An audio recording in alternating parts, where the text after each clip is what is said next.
Hi, I'm Jerry Sparks, President of AG Financial Insurance Solutions, and we have with us Rich Hammer, Harvard Law grad, CPA, attorney, author on Church Law and Tax Report. And welcome to our one-year anniversary of Risk Management Live. And today we're going to talk about FEMA's new operation plans for churches. And actually, we're going to try to make this available on our website because actually, if you deal with the government, this is not an easy thing to find. So what we're going to do is we're going to try to get this where this is on our website so you can automatically pick up a copy of FEMA's guidelines. This will probably set a new standard for all the churches to follow since the federal government is actually supporting it. Would you agree with that? Jerry, that's a very important point that we'll come back to a number of times in this presentation, that the FEMA guide, which is, I applaud the federal government for really devoting resources to assisting churches in responding to a wide range of potential emergencies we're going to be talking about today. I appreciate that they did this. And so we're going to talk about some areas we think could have been addressed but weren't, that are equally important today, but I don't want to diminish in any way the relevance of this publication. And here's why. Because if your church has a fire, has an active shooter, has a tornado, a thunderstorm when you're letting the congregation be dismissed following the service, and people are injured or killed in any of these or similar emergencies, the liability of the church is based on whether or not the church complied with a community standard of care. What would reasonable people in similar circumstances do? And so this guide is going to become Exhibit A in assessing your church's response to this wide range of emergencies we're going to be touching on today. So while we're going to be mentioning some ways in which we think this could be expanded, and there are additional issues that we could address, and we're going to do that today, I don't want to diminish in any way the importance of you becoming aware of this document, because again, this is going to serve as the standard by which your church is going to be judged. So yes, we'll add some things, but please get a copy of this, peruse it, and to your best efforts, we recommend that you follow the recommendations in here.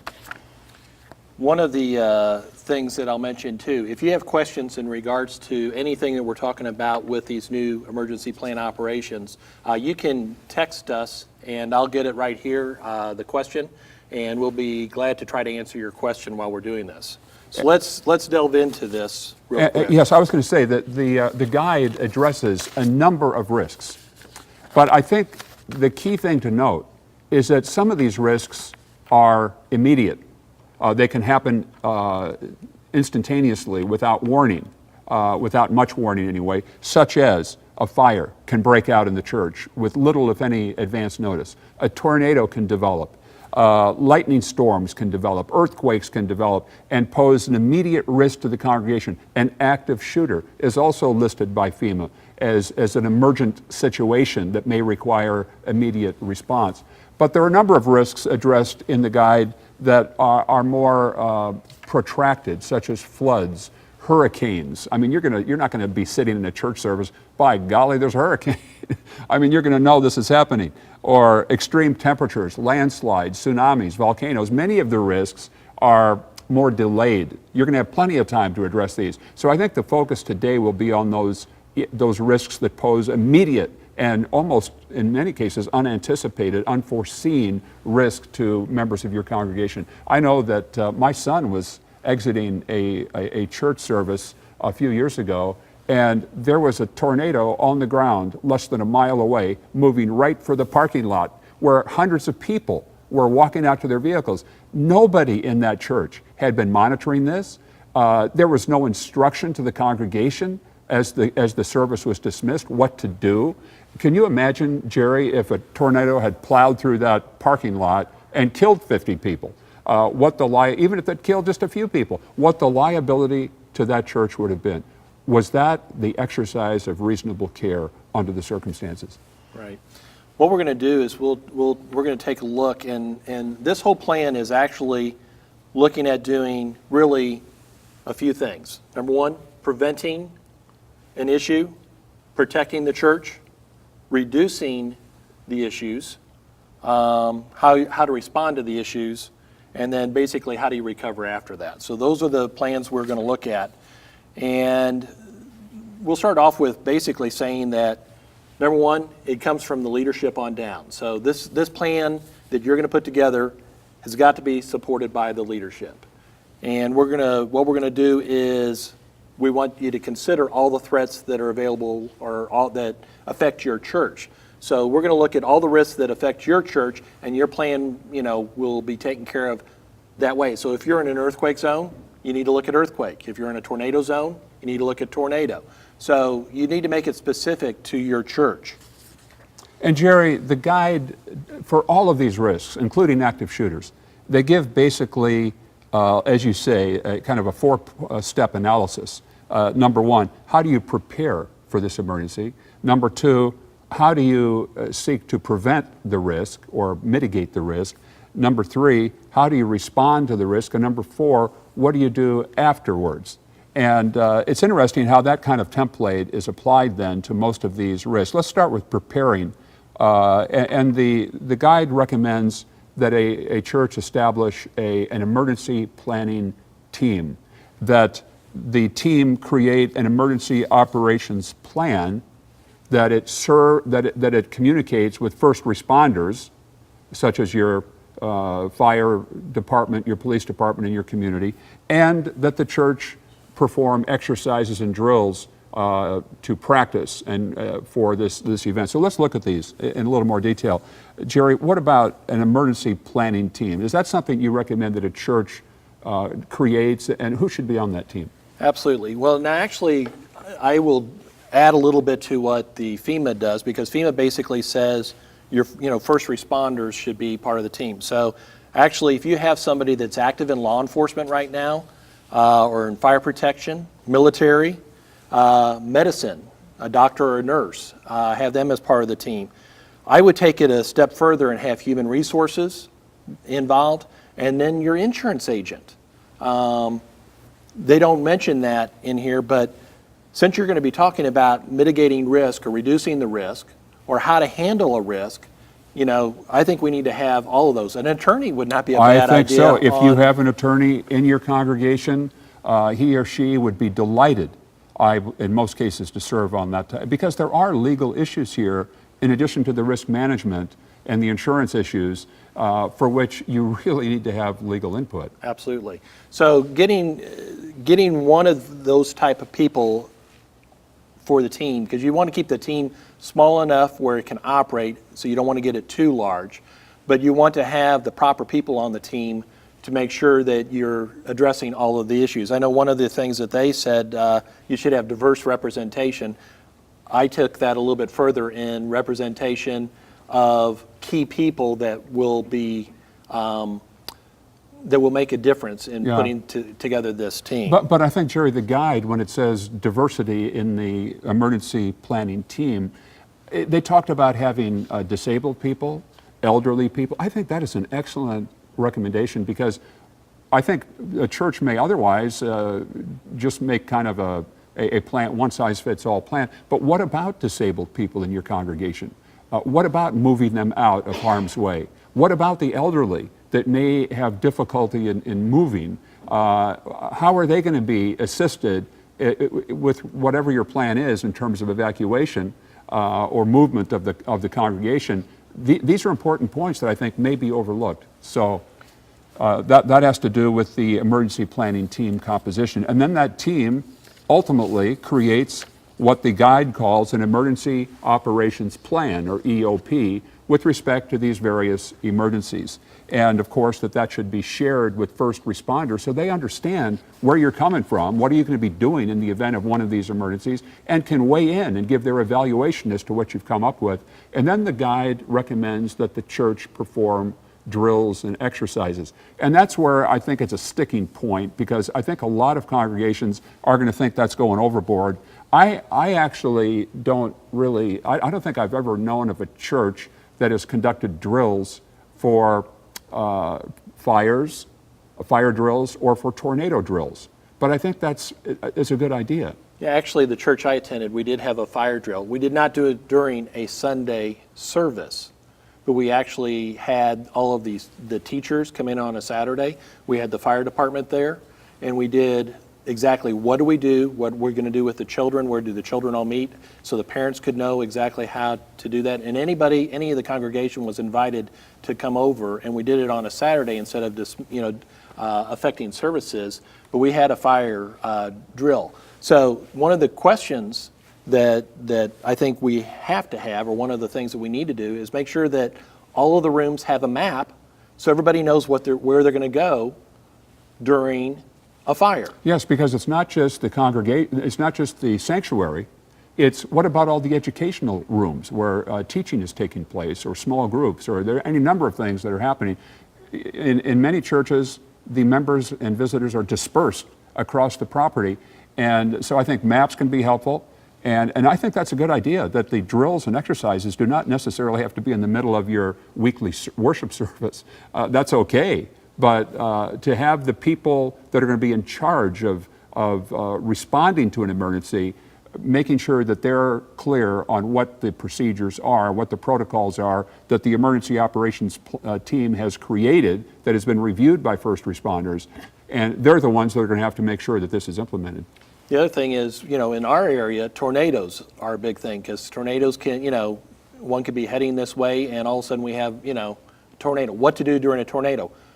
What is the safest room in a tornado? Getting a hold of emergency responders ahead of time, or your insurance agent can say, all right, the best place or the safest place for people is here. And having people monitor the weather with emergency radios, with weather alert radios, to making sure somebody's aware of what the situation is outside, rather than just wait for something to happen. Yeah, if you know pretty much if the weather is getting a little nasty out there, and it'd be real easy for the church administrator or having somebody in the congregation watching the national weather during the service. So if things do get bad, you know about it, because not everybody has emergency sirens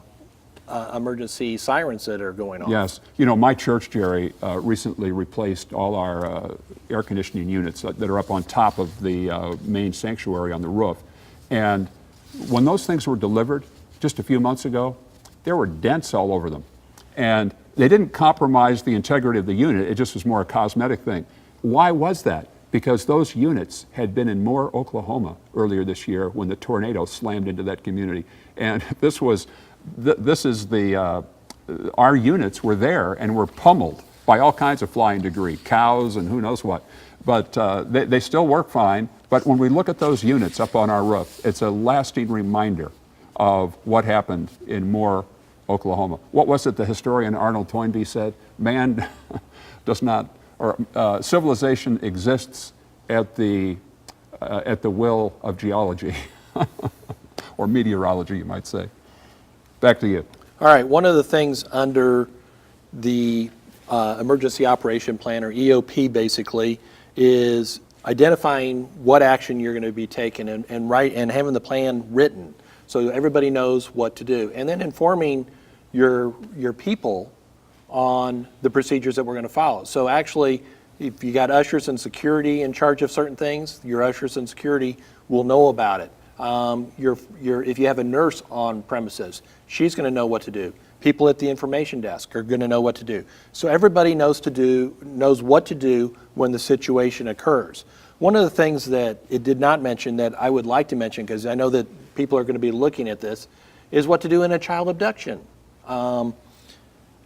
It just surprised me, because actually we've had a parent that had lost custody of their child, try to get a child during a service.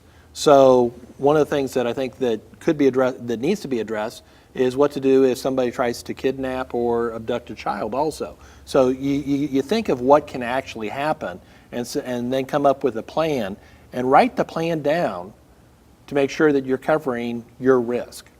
And then frequent rehearsals and exercises among those people in charge of implementing that plan, I think, is a good idea. Yeah, you want to review the plan. You want to change the plan as time changes, and you want everybody to know their role in the plan.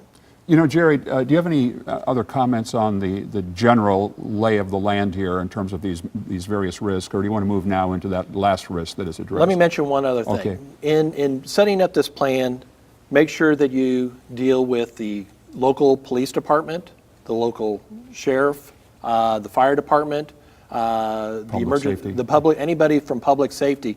They'll help you in implementing this plan and in creating it. And in creating it. And you want them to be right on with you no matter what it is, because they're going to be the ones coming in. It would be good for them to know where the exits are, where the sprinkler room is, where the fire extinguishers are. They need to know all of these things. You know, where's the mass of people going to be at, so they know exactly how to get in there before they get there. They already have a layout of that plan when they come in there. So it's real important for that to happen. Absolutely. And they're happy to assist. And again, you're not just protecting your people, but you are establishing the exercise of reasonable care, meaning that it's much less likely that your church is going to be found liable on the basis of negligence in the unfortunate event that somebody actually is injured or killed during one of these emergencies. I'll just mention a couple other things that people may not think about. Power failure. If you have power failure at your place. And then we're going to get into, just the death of a person at the place. I know it didn't really kind of go into that. That's a good point, because that's happened in my church a few times where somebody slumps over. And it's interesting to observe the reaction of people, Jerry. I know this happened in my church a few years ago where the congregation was standing, and this older gentleman fell to the floor. And it was kind of concealed. A lot of people didn't, he was way over on one side of the congregation.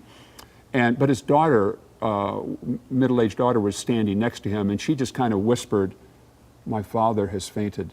And nobody really heard her. Eventually, people became aware there was a problem, and it was very interesting to watch this. I was in the back of the sanctuary, but people just stood passively. They did not know what, and that just really dramatically showed me the typical response to an emergency. If people are not prepared, if people have not drilled and rehearsed and know exactly what's going to happen, people are frozen. They're inactive. They're passive. Psychologically, what happens is you have what are called defense mechanisms that rise up that say, well, you don't need to get involved. Somebody else is going to help. It's probably nothing. And the more you wait, the more those defense mechanisms assert themselves and make it even less likely you're going to do anything. And so people just stood there inactive. They didn't know what to do. And that's a normal human response that's got to be factored in here. And this is why you need a team of people that are prepared and trained to deal with that emergency. There's not going to be a delay. There's going to be an instantaneous response. We completely reviewed our own response system in my church. We now have a couple of certified paramedics on site at all. They happen to be members of our church, but they're on duty during every worship service, and we have had similar incidents since then. They are on it immediately. Yeah, we do the exact same thing. Being in charge of ushers and security at one time, I mean, if we have a person, we had a person pass out. Actually, everybody thought he was dying. It was an older gentleman. We took him out to the center. Actually, his tie was just a little too tight. We have information booth is actually talking to the paramedics to get the paramedics in here. They're contacting a nurse and or doctor that we have at the church to get them in there as soon as possible. And then we just had everybody praying and keeping, the security people and or ushers, keeping the other people away so we could, deal with the situation. Yes. So having a plan is just real important for that kind of situation. And I know that they didn't really mention this. Now we're going to get into the subject I think that in my opinion, they spent the most time on, and that is preparing for an active shooter incident.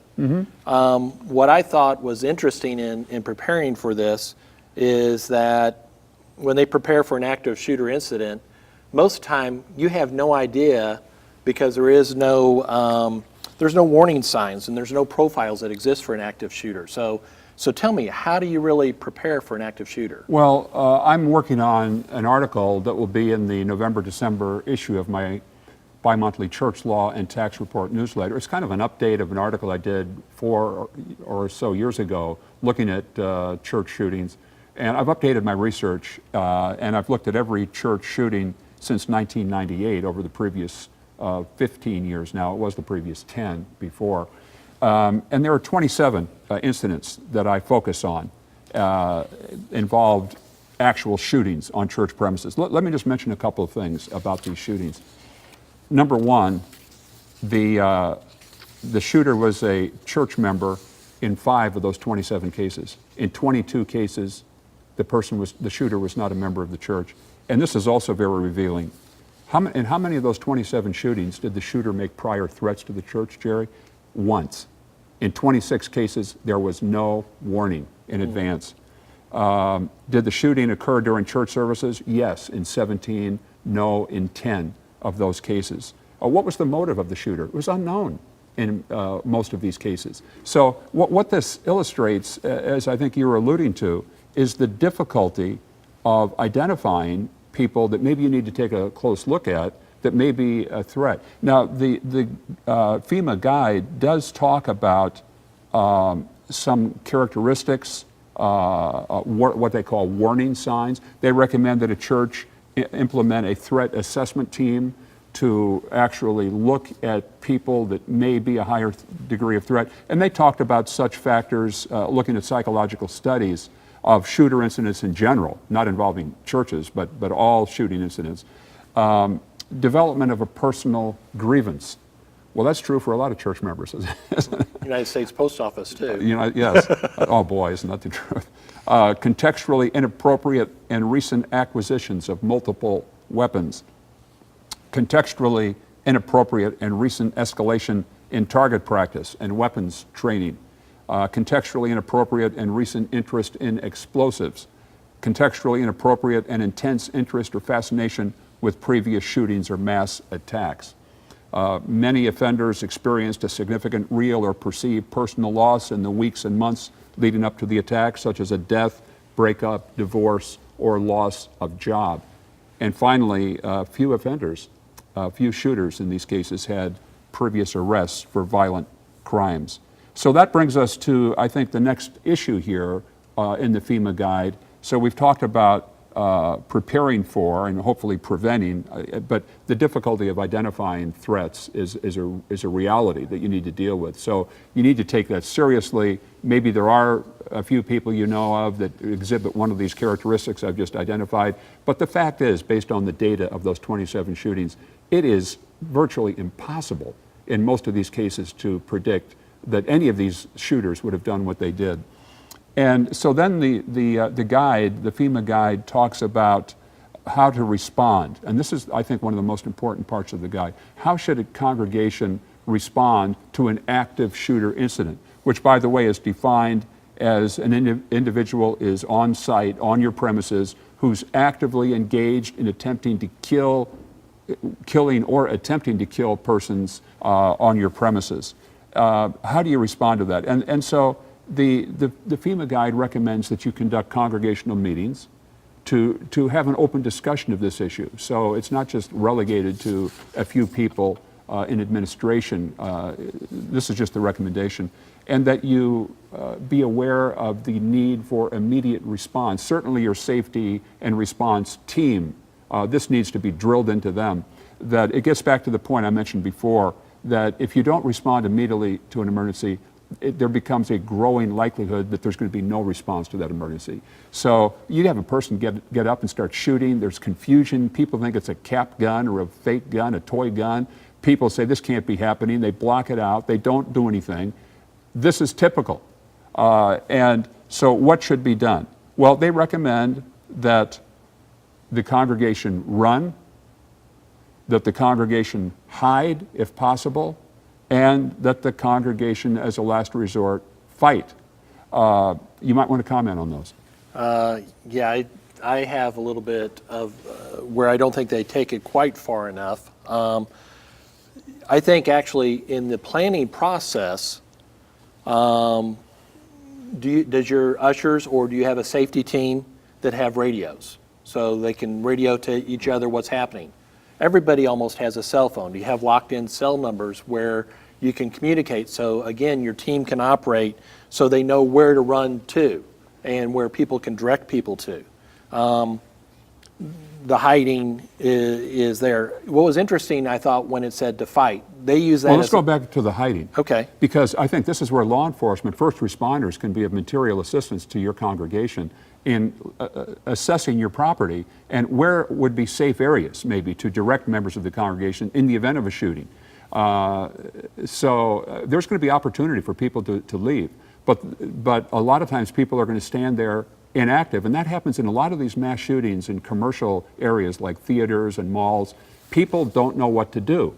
And so I think it's important, while you have your safety team, that the congregation be informed periodically that in the event of an incident like this, whether it's a shooting or some of these other instantaneous emergencies, unforeseeable emergencies, that this is the safe area where you're going to be directed.